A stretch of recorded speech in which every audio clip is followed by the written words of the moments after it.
법사 스님의 법문이 있기 전 잠시 몸과 마음을 가다듬는 입정이 있겠습니다.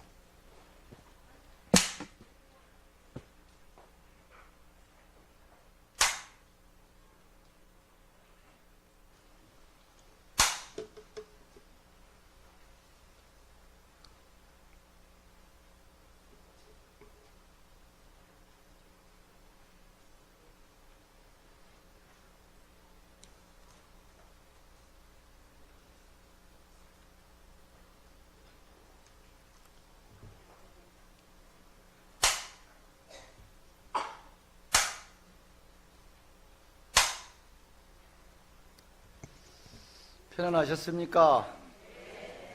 제가 넉 달 만에 법회를 온 것 같네요.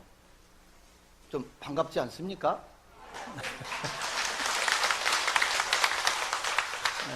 초파일을 앞두고 아주 비가 흠뻑 내립니다. 제 마음속에는 이렇게 생각을 합니다. 부처님 오신 날을 맞이해서 이 법의 비를 뿌려서 이 혼탁한 세상을 깨끗하게 목욕을 시키고 있지 않은가.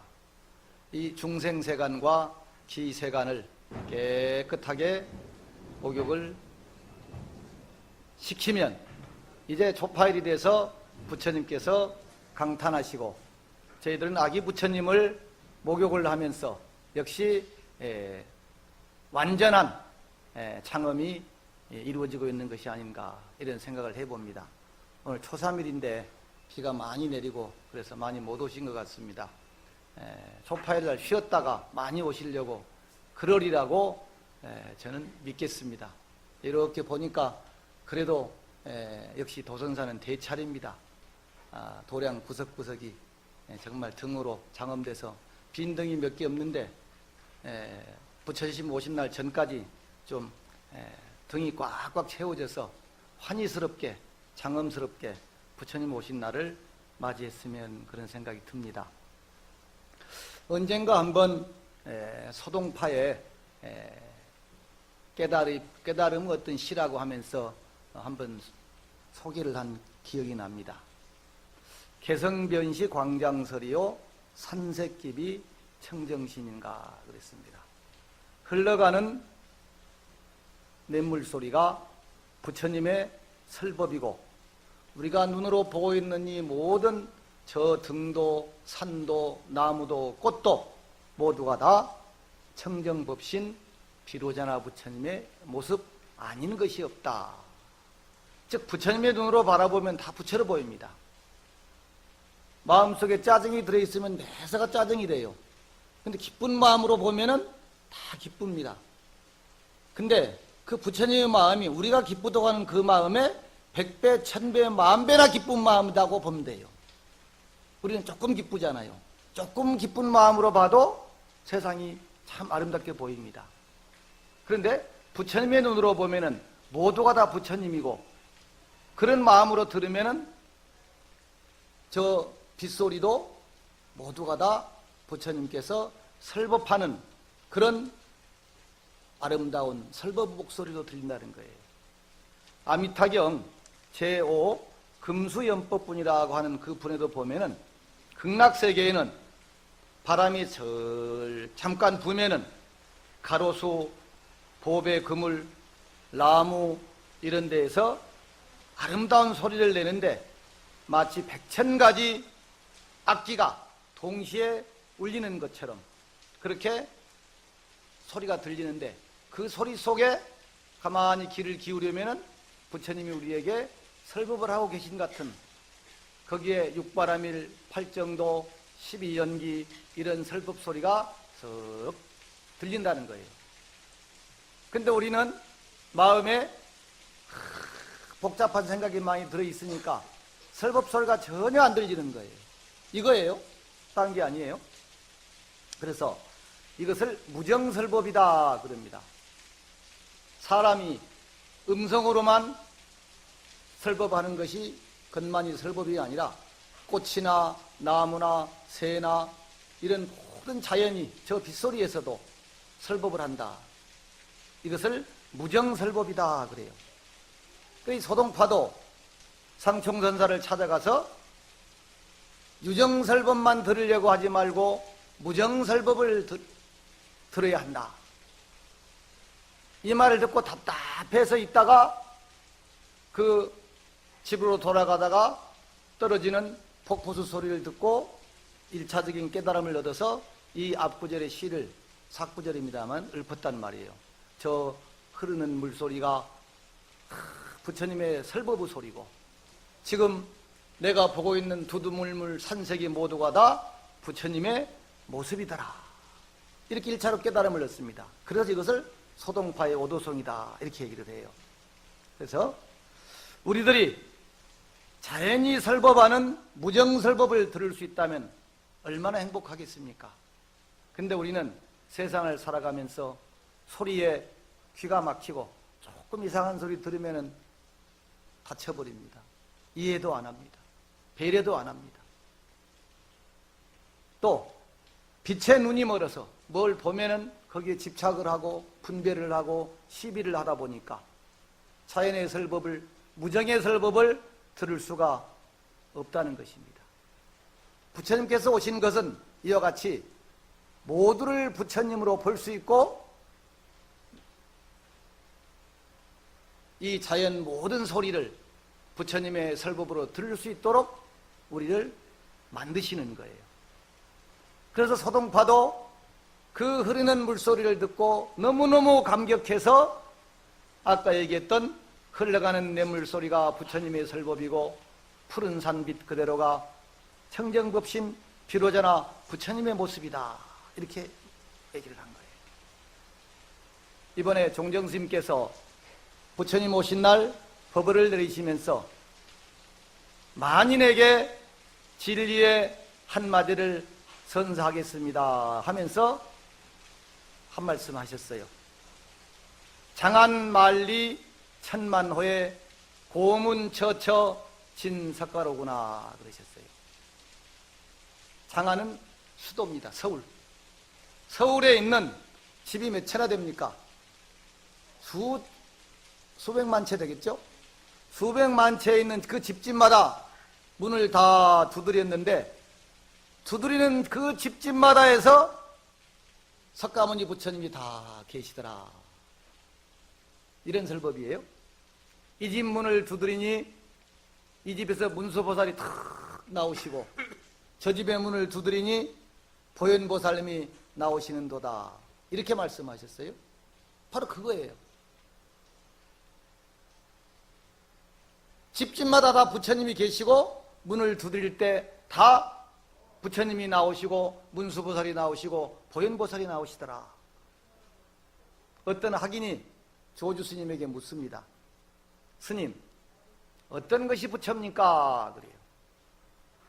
그 조주 스님이 되물어요. 진짜 부처를 묻느냐, 너 지금 가짜 부처를 묻느냐? 그래요.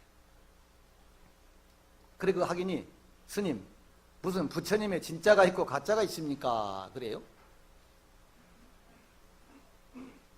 그래 조주 스님께서 삼세제불과 역대 조사는 모두 가짜 부처니라. 형상의 부처. 한계가 있는 부처. 움직일 수 없는 부처. 이거는 다 가짜 부처라는 거예요. 그런데 지금 나에게 물어보고 있는 네가 바로 진짜 부처이니라 그런 거예요. 조주신 말씀이에요. 보고 듣고 먹고 기뻐하고 슬퍼하고 아픔을 느끼는 그것이야말로 참다운 부처님의 성품이다. 그것이 바로 참다운 부처님의 모습이다. 부처님이다. 이렇게 하시게요. 이 세상 모든 존재는 있는 그대로 부처님이더라. 남편 부처님, 자식 부처님. 네? 스승을 지나갔는데 스승을 잘 모셨습니까? 부처님으로? 어때요? 스승 부처님, 제자 부처님, 학생 부처님, 군인 부처님, 농부 부처님, 네? 근로자 부처님, 아버지 부처님, 아들 부처님, 있는 그대로 모두가 부처님이더라. 그렇게 봐야 진짜 부처님을 바로 보는 모습이다.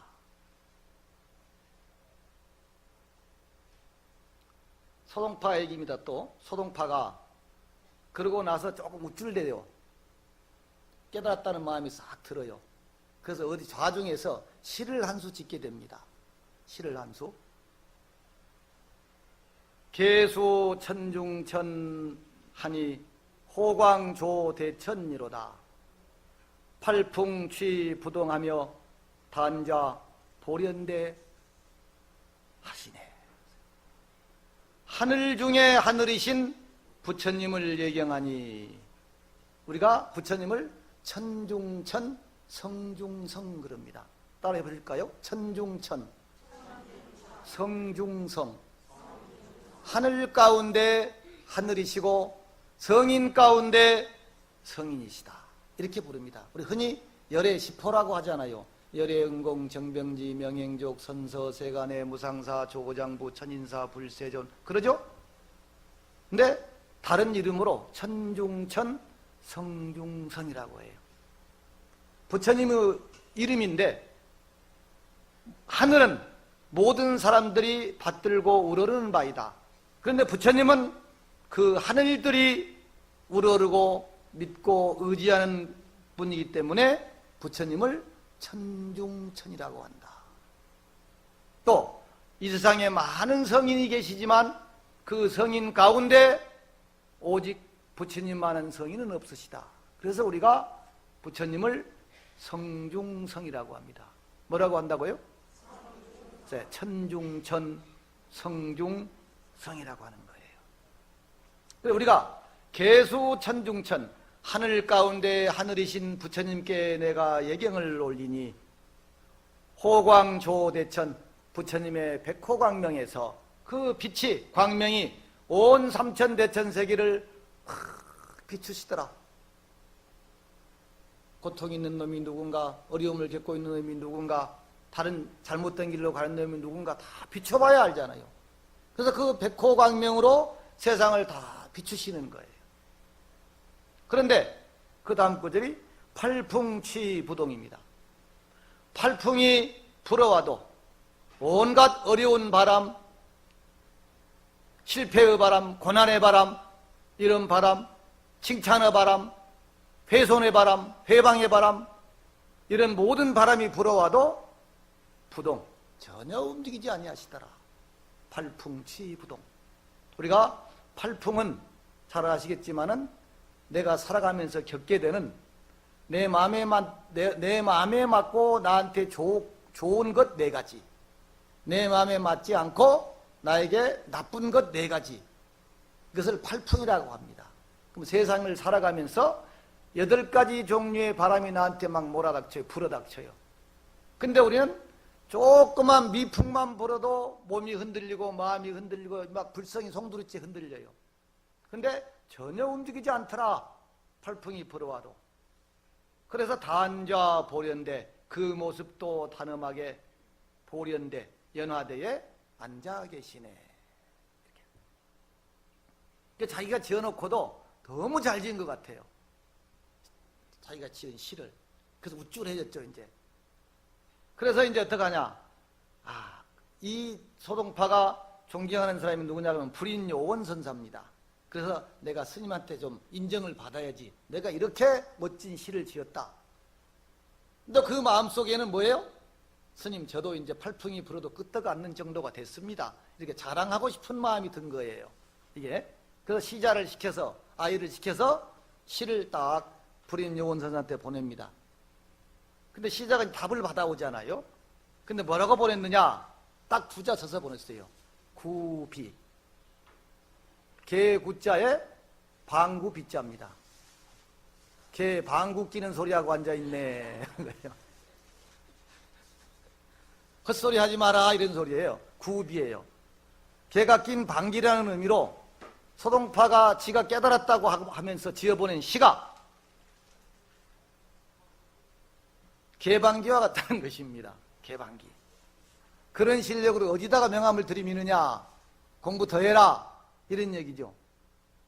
그래, 시자가, 동자가 구비라고 적힌 종이를 딱 받아가지고 소동파한테 갖다 줬을 거 아니에요. 그래 이제 그 좌중이 파지도 않았는데 그 소리를 딱 들으니까 머리가 싹 솟구칩니다. 그렇게 화가 나가지고 아니 자기는 그렇게 시를 잘 지었다고 생각하고 지어 보냈는데 이분 걔 방귀 뀌는 소리 하지 마라 하고 보내왔으니 완전히 화가 납니다. 또 옆에 사람들도 하는 얘기가 아이고 큰 스님이 해도 너무했다고 말이지 개방구가 뭐냐고 이런단 말이에요. 그래 분통이 터져서 그를 받자마자 산 넘고 물을 건너서 불인선사가 계시는 곳을 식은대면서 쫓아갑니다. 이제 한바탕 하려고 갔더니 스님 방에 절에 스님이 안 계셔요. 종이 하나가 딱 책상에 놓여 있어요. 어떻게 돼 있느냐, 팔풍치부동한다는 놈이 팔풍이 불어와도 전혀 움직이지 않는다고 시를 써놨는데 팔풍치부동한다는 자가 그까지 굽이라고 쓴 두 글자 때문에 눈썹을 연날리면서 여기까지 달려왔느냐 그런단 말이에요. 이해가 되십니까? 네. 팔풍치부동한다고 그랬는데 굽이 두 자 써서 보냈는데 그냥 화가 머리까지 올라가지고 눈썹을 연날리면서 쫓아왔으니까 이건 팔풍치부동이 아니고 한 바람만 불어도 그냥 뒤집어져 버리는 거예요. 이게 우리가 지금 그렇게 삽니다. 어떻게 보면 마음속으로는 아닌 것 같은데 경계에 부닥치면은 그냥 시들려 버린단 말이에요. 소동파가 그 글을 보는 순간에 마음속에 분노와 서운함과 막 이런 그 마음이 파도처럼 일어났는데 한순간에 편안해지면서 마음을 한 단계 더 깨달아 들어가는 거예요. 그러면서 불인 스님이 계신 그 방을 향해서 삼배를 딱 하고 산을 내려갔다 하는 고사가 있습니다. 그런 고사가. 네. 어떤 팔풍에도 조금도 마음이 흔들리지 않는다라고 써서 보낸 편지인데 개방구라고 하는 그 두 글자 때문에 그냥 팔풍의 수만 배에 해당하는 폭풍이 몰아쳐서 불인 스님을 찾아서 쫓아 올라갔어요. 근데 그 글을 보는 순간 마음이 다 편안해져서 폭풍우처럼 일어났던 분심과 그 마음이 찻잔 속의 태풍처럼 고요히 사그러들었다. 그런데 우리가 세상을 살아가면서 역풍은 금방 알아차립니다. 사업에 실패를 했다든가 누가 나를 욕을 한다든가 무슨 뭐 이런 역풍이에요. 좀 건강을 잃었다든가 전부 역풍입니다. 근데 순풍은 뭐예요? 말 그대로 순풍이에요. 일도 잘 풀리고 참 젊어졌다 이뻐졌다 이랬었고 훌륭하다 이러고 이래요. 근데 역풍을 만나면은 내가 좀 정신도 차리고 하는데 순풍을 만나면은 거기에 넘어가 버려요. 순풍을 만나면 자신을 올바르게 돌아보는 눈을 잃게 해서 해서는 안 될 짓을 당연한 것처럼 하게 되고 정견을 잃게 돼 버린다. 그래서 기도하는 사람, 수행하는 사람은 옆에서 잘한다 하는 사람을 원수 보듯이 하거라 그랬단 말이에요. 원수 보듯이 하거라. 나를 나무라는 사람, 나를 꾸짖는 사람, 나의 결점을 얘기해 주는 사람을 스승으로 알아라. 스승으로 알아라.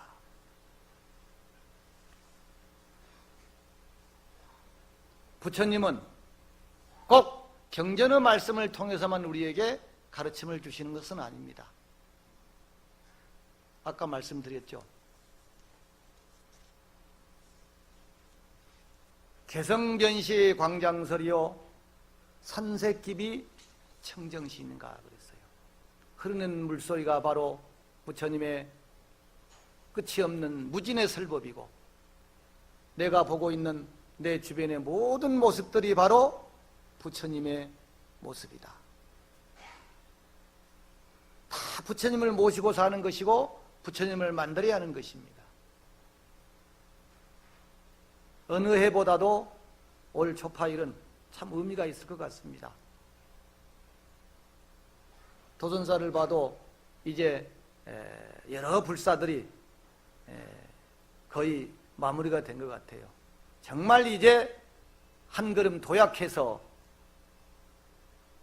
교육과 포교, 또 미래에 대한 이런 불사를 진짜 해야 되지 않겠는가.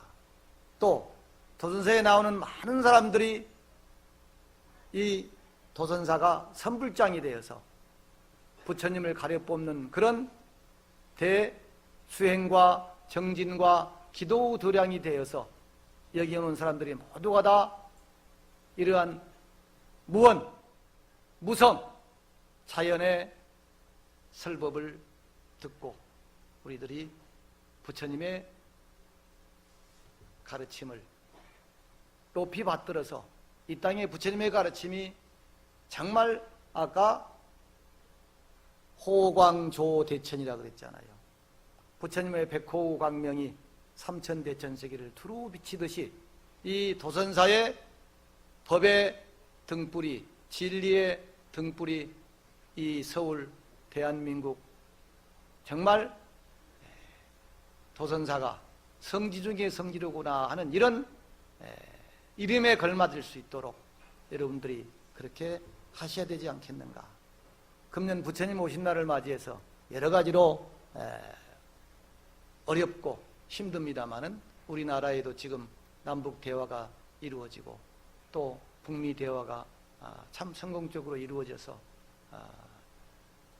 부처님의 원력으로 이런 모든 일들이 다 금년 초파일에는 이루어질 수 있도록 여러분들이 기도하시고 또 함께 힘을 모으셔야 할 때인가 싶습니다. 오늘 초3일인데요. 이 우중에 그래도 이렇게 많은 분들이 오셨습니다. 오시는 분마다 정말 호광조대천이라고 하는 말씀처럼 부처님의 광명이 여러분들의 마음속에, 가정 위에 또 우리 주변에 다 가득 비춰주기를 바랍니다. 초3일 법회는 원래 제가 딱 20분이에요. 근데 20분 지금 했어요. 그래서 20분이 지난 것 같은데 어쨌든 이 우중이, 이 비가 정말 세상을 씻어내는 온갖 더러움과 온갖 잡스러움 또 온갖 어려움을 다 씻어버리고 부처님을 정말 기쁜 마음으로 맞이할 수 있는 꽃비가 되기를 발언하면서 오늘 마치겠습니다.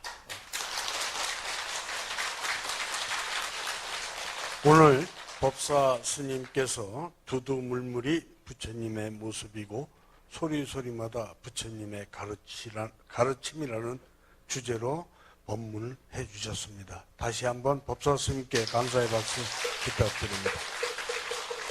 몇 가지 공지사항 말씀드리겠습니다.